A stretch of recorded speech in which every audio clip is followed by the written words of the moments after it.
You're still waiting for it.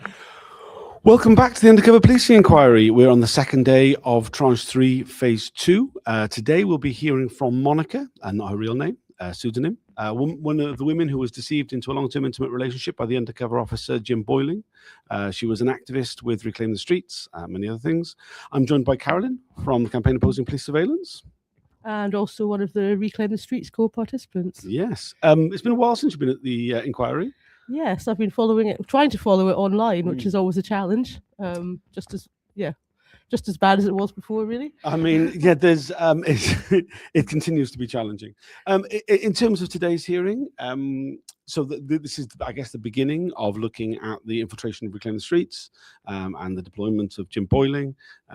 There's a lot of things about Monica's personal deception that I'm sure we'll be getting into in a lot of detail. Is there anything you want to kind of preview about what might be hearing today? I think Monica's just part of the picture of what happened to Reclaim the Streets and the impact the Metropolitan Police had on us as a group over the years. And unfortunately, the way this inquiry's been set up and it's running, I think what we're going to get is a very shallow look at what happened to Reclaim the Streets, because they haven't really called very many witnesses. They've asked us to produce a group statement, but they haven't disclosed to us all the documents which mention us or Reclaim the Streets or actions or demonstrations or events that Reclaim the Streets were heavily involved in. So, for example, we now know that there are documents about June 18th which has been disclosed to other people but have not been disclosed to us. I mean, this is a regular problem with the inquiry, and we saw only yesterday a number of the documents that were shown on screen that related to the spying that Carlos Araki did on Joe Batty, like explicitly referenced Dave Smith, explicitly referenced Dan Gilman. Both those men didn't get that information in the disclosure. So there's disclosure which mentions people and in some detail. I mean, that wasn't disclosed to other co-participants. I mean, just really basic things. Yeah, very, very basic things. It seems like unless you're mentioned by full name, and the inquiry chooses to share the information with you, you won't get to see this, which is very different from our starting point as a campaign. At the very beginning of all of this, we were saying, just give us our files, just give us everything that mentions us. We can make sense of it. We can put two and two together. We can then tell the inquiry what these things mean. Because at the moment, they're not going to get to the bottom of what these things mean without our help. And we have been given enough information to really help them effectively. With Reclaim the Streets, there are obviously thousands of people who took part in Reclaim the Streets over the years when it existed, hundreds of whom were involved in making those street parties and those events happen in some way up and down the UK. Do you want a quick introduction to Reclaim the Streets for those who might not be familiar with it as a group? There's no quick way of introducing Reclaim the Streets. Reclaim the Streets Action Network first began in the very early 90s as a network of people in London who wanted to bring up and discuss issues around cars, bikes, transportation, space, the city, and fight back against car culture and what was being called Carmageddon at the time.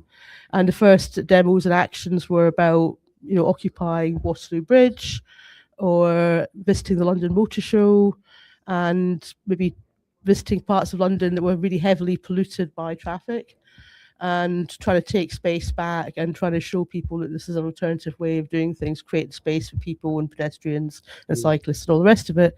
Obviously, critical mass and other bike-powered things were happening in London around that time. And obviously, the No M11 Link Road campaign started off around that time. And that was people, including myself, who occupied houses and bits of land out in East London to try and prevent the building of a new link road motorway through those communities. And it wasn't just houses that got demolished for that, it was also precious green spaces and trees. And that was a campaign that went on for many, many years.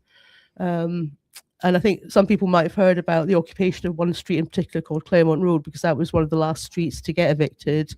But for the last few years of its life, it was a car-free space and put to very good use by the community that lived around it. When the No M11 Link Road campaign finally stopped because the road was being built, a lot of the activists who'd met and formed networks during that time came out of that and thought, let's revitalise Reclaim the Streets and use street parties very effectively. working with people with sound systems and the whole generation that had grown up fighting back about the criminal justice bill and fighting for the right to party, to put on massive events. So there are some really good films which we're going to recommend and be tweeting about later today, which any of you can go and watch. So they'll give a much better picture and a flavour of what happened in those days. What is obvious to us from the disclosure we've had is that the police saw Reclaim the Streets as a threat, and we have at least 2 officers who explicitly infiltrated our organisation and others who probably attended events or had passing infiltration with people associated with the movement. There's a lot of crossover between Reclaim the Streets and Earth First, though.